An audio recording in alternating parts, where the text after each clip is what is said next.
সেটা হচ্ছে মহান আল্লাহ তাআলার সন্তুষ্টি অর্জনের জন্য ইবাদত বন্দেগী আর মানুষের কল্যাণ, মানব কল্যাণ, এই বিষয় দুটোকে সামনে রেখে হযরত মুহাম্মদ সাল্লাল্লাহু আলাইহি ওয়াসাল্লাম পৃথিবীতে আবির্ভাব হয়েছিলেন। তিনি আমাদের পথ প্রদর্শক, আমাদের ইসলাম ধর্মের টার্মস অফ কন্ডিশন, শর্ত, যে তাকে অনুসরণ করতে হবে, তার আদর্শকে অনুসরণ করতে হবে। এই হচ্ছে আমাদের প্রিয় নবী হযরত মুহাম্মদ সাল্লাল্লাহু আলাইহি ওয়াসাল্লাম। বিষয়টি যদি এইরূপভাবে আমরা বলি, আমরা যারা পাপিষ্ঠ মানুষ, আমি যে পাপ করেছি, যে পাপ আমার পিতা মাতা জানে না, সন্তানাদি জানে না, স্ত্রী জানে না, আমরা যদি গভীর রাত্রে দাঁড়িয়ে পরম করুণাময় আল্লাহ তাআলার দরবারের কাছে পাপ মোচনের জন্য আমরা দুই হাত তুলি, আল্লাহ তাআলা বলেন, আমার রহমত থেকে তোমরা নিরাশ হয়ো না। তিনি একটি কথায় বলেন যে মদিনার পথকে তোমরা অগ্রসর হও, মহানবী হযরত মুহাম্মদ সাল্লাল্লাহু আলাইহি ওয়াসাল্লামকে আদর্শকে অনুসরণ করো। একটি পথ দেখিয়ে দেন, সেই পথ হচ্ছে প্রিয় নবী হযরত মুহাম্মদ সাল্লাল্লাহু আলাইহি ওয়াসাল্লামের আদর্শ।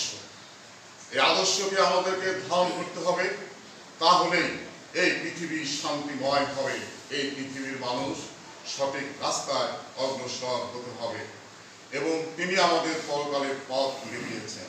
হ্যাঁ, হযরত আয়েশা রাদিয়াল্লাহু আনহা তিনি বলেছিলেন, স্পষ্টভাবে বলেছিলেন যে মহানবী হযরত মুহাম্মদ ইসলামের চরিত্র কি, এবং এখানে এইভাবে এসেছে, এবং উত্তরে দিয়েছিলেন যে কোরআনের হুবহু ফটোকপি, আমরা যেমন ফটোকপি করি, মহানবী হযরত মুহাম্মদ সাল্লাল্লাহু আলাইহি ওয়াসাল্লামের চরিত্র হচ্ছে কোরআনের ফটোকপি।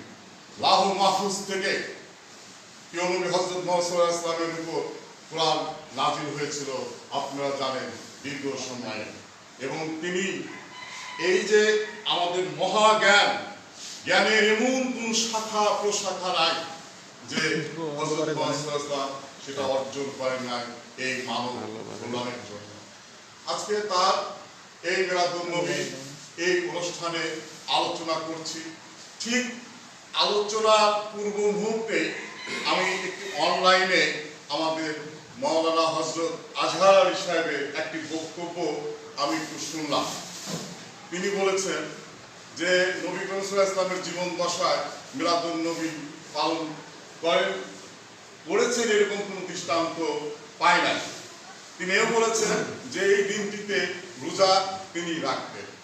তো সেই কারণেই বলি যে কেউ সিরাতুন নবী এবং কেউ মিলাদুন নবী, এই দুই বিষয়ের মধ্যেই আছে। আর আমি বলতে চাই যে সর্বসময় সর্বক্ষণে প্রিয় নবী হযরত মুহাম্মদ সাল্লাল্লাহু আলাইহি ওয়াসাল্লামের পথকে অনুসরণ করতে হবে, আদর্শকে অনুসরণ করতে হবে, তাহলেই আমাদের মুক্তি আসবে।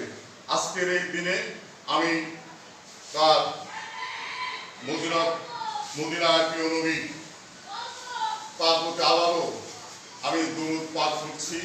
এবং কবিতা এবং একটি গানের, আপনারা জানেন, খুব জনপ্রিয় গান আমাদের অনলাইনে সবসময় আমরা শুনি এবং খুবই জনপ্রিয়, এবং অনেক জালসায় সভায় আমরা গানটি শুনি যে আকাশে লক্ষ লক্ষ তারা জল জল করে জ্বলছে, পৃথিবীর গাছে গাছে ফুলে ফুলে সৌরভ ছড়াচ্ছে, কে এসেছে, নবী এসেছে, নবী এসেছে, হাবিব এসেছে। আজকে এই আলোচনা সভা সার্থক সকলের